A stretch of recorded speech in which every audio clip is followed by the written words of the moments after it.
When I was 30 years old, I'd saved enough money to buy my first house.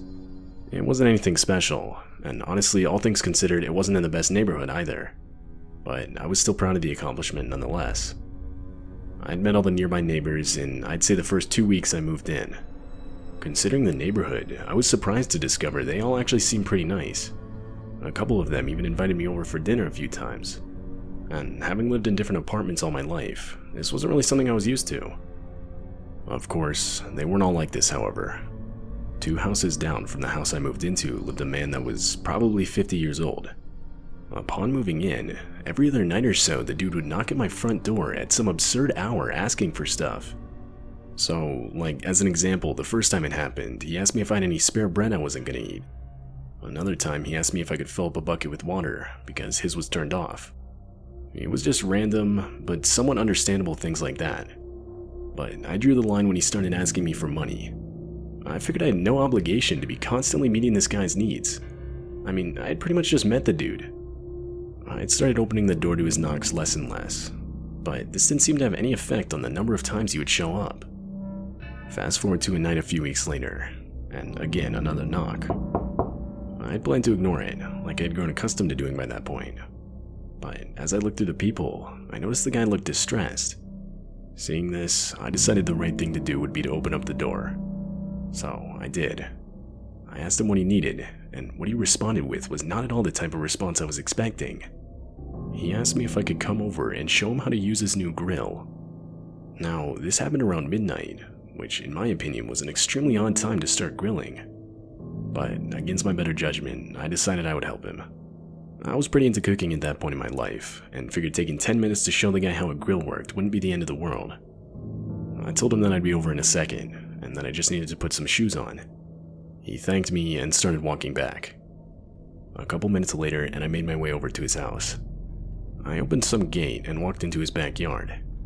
It was dark, so it was hard to see, but it was clear there was no grill. On top of that, the guy was nowhere in sight. Although his back door was wide open, I stuck my head inside and yelled out for the guy. "Yeah, I'm down here. I need your help getting some meat from the freezer." The muffled response came from down a set of stairs just to the left of me. I was hesitant to go down. There were no lights on down there. In fact, there wasn't a single light on throughout the whole house. I yelled down the stairs, asking him if he could turn on a light so I could see.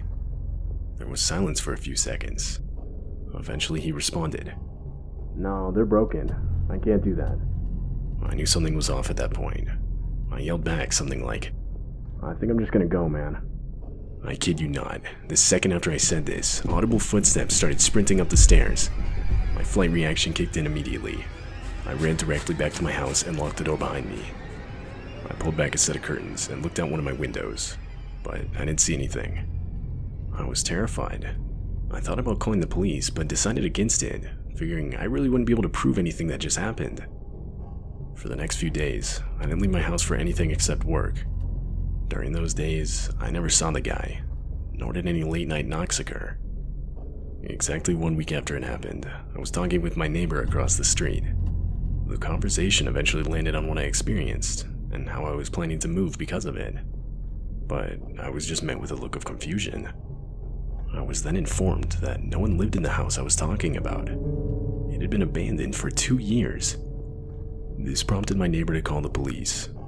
However, the police would find nothing inside or around the house. I moved out a few weeks later, so that's all I know. I'm not sure if anything else came from the situation or not. I still don't know who that guy was, or what he was trying to lure me into.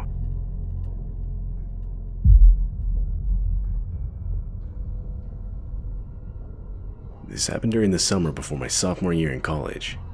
At that time, I was doing a lot of research for a place I could live during the coming school year that was close to campus. I found multiple good-looking apartments, but all of them were way out of my budget. I quickly figured out that if I wanted to live close to campus, I would need a roommate that could help pay each month's rent. I posted an ad on Craigslist explaining my situation, hoping someone would be interested. Not even an hour after I posted the ad, I got a response. Apparently, it was some older lady in her 70s.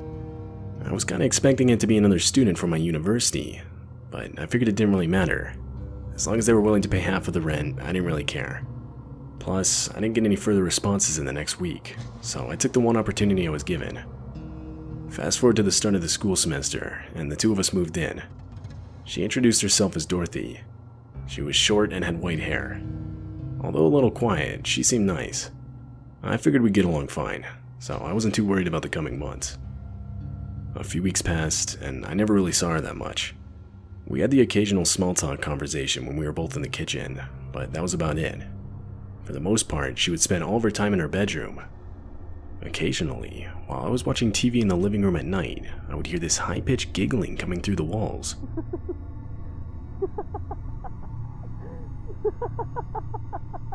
The first few times it happened, I just assumed she was on her phone or something.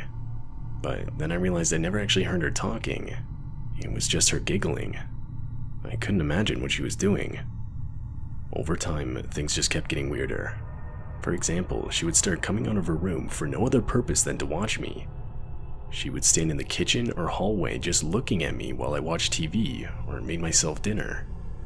Needless to say, I was getting more and more uncomfortable around her. One night, I woke up at around 3 a.m. to the sound of slight knocking on my bedroom door. Not knocking like trying to get my attention, but slow, soft, and barely audible knocking. I yelled out Dorothy's name, and right as I did, the knocking stopped. I knew it was her, because shortly after I heard her same giggling, followed by footsteps walking back to her room. I'd be lying if I said this didn't freak me out. I didn't have a lock on my door, so nothing was stopping her from coming into my room while I was sleeping. I didn't sleep at all the rest of that night. I had planned on confronting her about the situation the next day, but she never left her room once. Come night again, and I decided to move my desk in front of my door as a makeshift barricade. Cause, again, I didn't have a lock on my door, and I did not feel comfortable having nothing stopping her from entering my room. 3 hours later, and I woke up to the sound of my desk being hit by my door from someone attempting to open it. It was Dorothy. I could see her eye peeking through the crack of the slightly open door. Before I could even say anything, she started screaming and banging on my door. My desk started to give way, so I got out of bed and helped the door close myself. The screaming and banging went on for 2 more minutes. Once it finally stopped, I got up and called the police. When they arrived, I opened the door to my bedroom, and my heart dropped. Every single one of the knives from our kitchen had been stabbed into the door. I was absolutely horrified, but I tried to compose myself. I briefly explained the situation to the 2 officers that arrived. I also told them which room Dorothy was in. She would provide a struggle in being detained, but they would ultimately take her away. The next month, I would move to another apartment, this time with some actual students from my university. I still don't understand what made Dorothy do what she did. My best guess is she had some severe untreated condition she wasn't on medication for. But then again, maybe not. Maybe she seriously intended to use those knives on me in my sleep. But because I took the precaution of pushing my desk in front of my door, I luckily didn't have to find out.